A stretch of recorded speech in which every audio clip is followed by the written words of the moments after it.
Hello guys, at kung bago ka pa lang dito sa aking munting channel, let me introduce myself. Ako pala si Plumbing Informative Channel. Nag-upload ako ng mga video about sa plumbing issues, plumbing lines, plumbing diagrams, at kung ano-ano pang video patungkol sa pangtubiro. Kung interesado ka at nagugustuhan mo itong mga video na ito, click mo na lang ang subscribe button dyan sa baba at i-click ang notification bell para updated ka sa mga bago kong video. At i-click mo na din yung all para hindi mo masabi, sana all. Maraming salamat. Hello guys, welcome back to my channel. Topic naman natin ngayon ay patungkol na naman ito sa ating mga problema, pressure tank, motor pump, at storage tank. Magbigay po ako ng remedy or steps sa inyo kung paano ayusin ang sa inyong pressure gauge, mabilis bumaba. Marami po tayong dyan guys na content dyan kung saan nabanggit ko na rin na ang mga solusyon yan.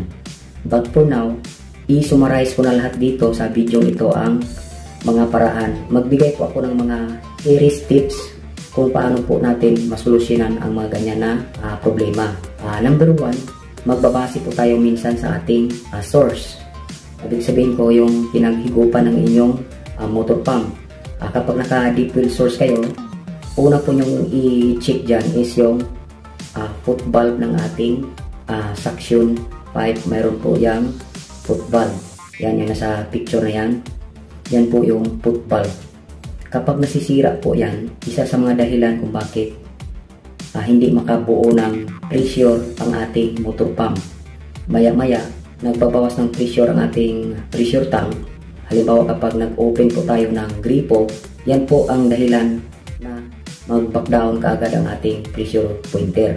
Kaya unang i-check nyo yung foot valve sa ating suction pipe kapag deep well ang ating source. Number 2, ito naman po yung kapag hindi po naayos dyan sa ganyang paraan, ang second option natin is i-close muna natin ang gate valve sa ating motor pump at ibaba na rin natin ang circuit breaker sa ating motor pump. Pagkatapos nyan ay i-drain na po natin ang tubig sa ating pressure tank.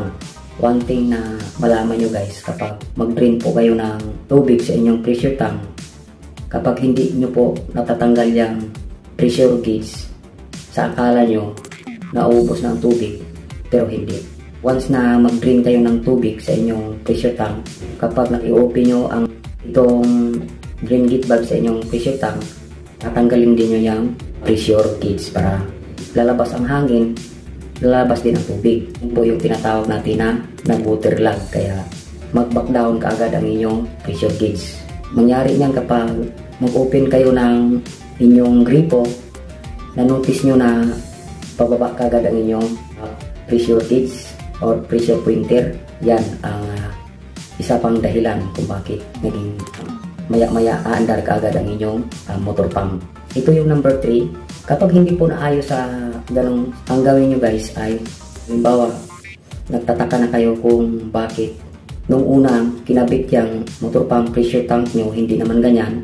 Ayos naman ang kanyang operation for how many months or years. Ngayon lang nangyayari. Dito na i-apply nyo ang ganitong tips ko. Lahat ng pipeline sa inyong bahay na connected sa pressure tank ay i-check nyo yan. I-inspection nyo, wala po ba mga tagas ang mga joining, lalo na kapag talumaan na ang inyong linya, dyan nag-umpisa yung mga leak. Kaya ang leak kasi isa din yan sa dahilan kung bakit magpatay sindi ang ating motor pump.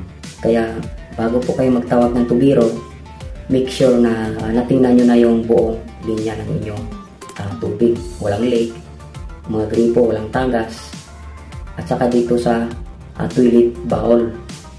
Nagtaka kayo kung bakit nasabi ko na sa toilet bowl. Alam nyo guys, ang toilet tank, lalo na kapag may ditangki ang inyong toilet bowl, hindi nyo po namalaya na yan pala ang dahilan ng pagpatay sindi sa inyong motor pump or biglang pagbaba ng pressure gauge. May diferensya ang water tank sa inyong toilet bowl. Lagi po siyang nagpa-plus. Lagi ding nagbabawas ng pressure sa ating pressure tank yan. Kaya ang ating motor pump lagi pong on and off ang kanyang operation. Kaya make sure na wala pong tagas ang ating toilet bowl. Yan po yung mga pangunahing dahilan talaga kung bakit magpatay sindi ang ating motor pump at unti-unting bumaba ang ating pressure pointer sa ating pressure tank. So, saan ba tayo guys? Tayo sa pang-apat. I think pang-apat na tips ko sa inyo. Ito yung check valve. Napaka-importante itong check valve. Once na masisira yung check valve na yan sa inyong motor pump, isa din po yung dahilan kung bakit mag-on and off ang operation sa inyong motor pump. Kaya maaaring sisira yung check valve na yan, palitan natin ng bago para mag-ooperate ng maayos ang ating motor pump. Isingit ko na lang ito guys, bali problema din ito sa isa pang viewers ko.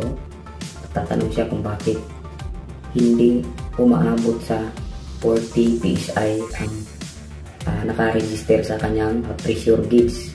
Kapag mag-ano kayo guys, huwag niyong basta-bastang nakalikutin ang pressure switch na yan.